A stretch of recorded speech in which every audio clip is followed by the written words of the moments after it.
This is Business for Breakfast. 45 minutes after the hour here on Money Radio 1200. I'm Jeffrey O'Brien. And I'm Francoise Rhodes. The Dow is down 50, NASDAQ down 16, S&P is down 3. And crude oil is holding steady at $92 a barrel. Gold is up $1, and the futures are down 72.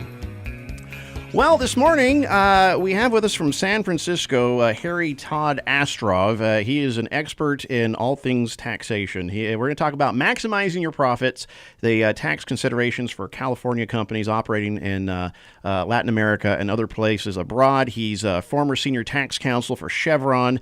He's also worked with the IRS as an advisor attorney there. HT, good morning. How are you? I'm doing great. Good morning, Jeffrey and Francoise. Thank you. All right. Well, business is not just local. It's also abroad. And there's an awful lot of companies here in California that are either working abroad or want to. And taxation is always going to be an issue of interest and concern for them. So let's say a growing company, already doing the business, looking to do the business outside the United States. When should they do the tax planning? I mean, don't they just need to find out what the new tax returns, and which forms they need to file and stuff? Sure. Well, what they need to do is plan as early as possible.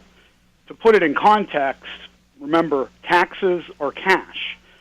So you need to make sure that even before you enter into a transaction with a non-U.S. company, that you're doing the right planning. Remember, or what a lot of people don't understand is that you can be subject to taxes even when you're not physically present in a non-U.S. country.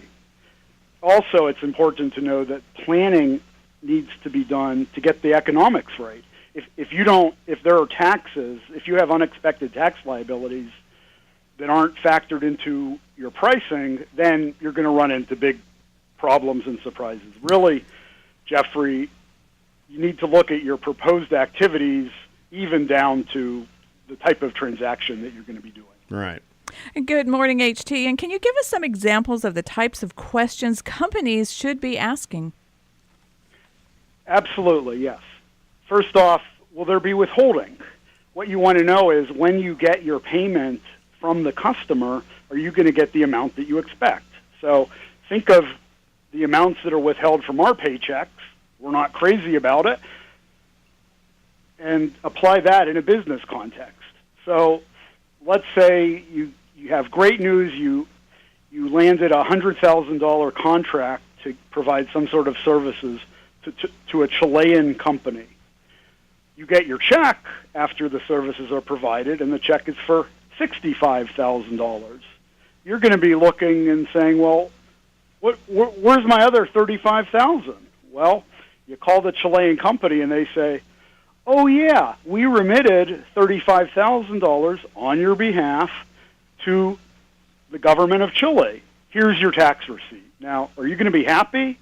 No, and this is an entirely avoidable problem. Also, you want to ask, are tax returns going to need to be filed? It's going to be very fact-specific. Some risk areas are, do you have employees who are spending a significant amount of time in the country? Do you have a local agent? And there are a whole host of other risk factors. I mean, again, it's fact-specific. Well, HT, we only have about a minute left. Really quick, what can companies do to protect themselves? Of course, I'm sure educating themselves is a big part of that, but what else can they do to protect themselves? Really, the key is doing the planning early and then getting the right language into your contracts with your counterparties, with your customers, to support the tax treatment you desire. So, for example, our withholding problem is totally avoidable if we have the right language in the contract. But it really comes down to a lot more than just contract language. It's really thinking ahead and building a tax plan around your activities. What you need is an international accountant. Yes, or absolutely. Tax the expert. key, again, is avoiding surprises. Nobody likes surprises. Surprises are expensive to fix. Right. Well, we're talking with Harry-Todd Astrov and from beautiful San Francisco. We're just about out of time. You know what? Really quickly, if somebody wants more information, where can they find you? They can find me at astrovlaw.com, ASTROV law.com, or internationaltaxcouncil.com. All right, HT, thank you so much for being with us this morning. We're going to take a break. Business for Breakfast on Money Radio 1200.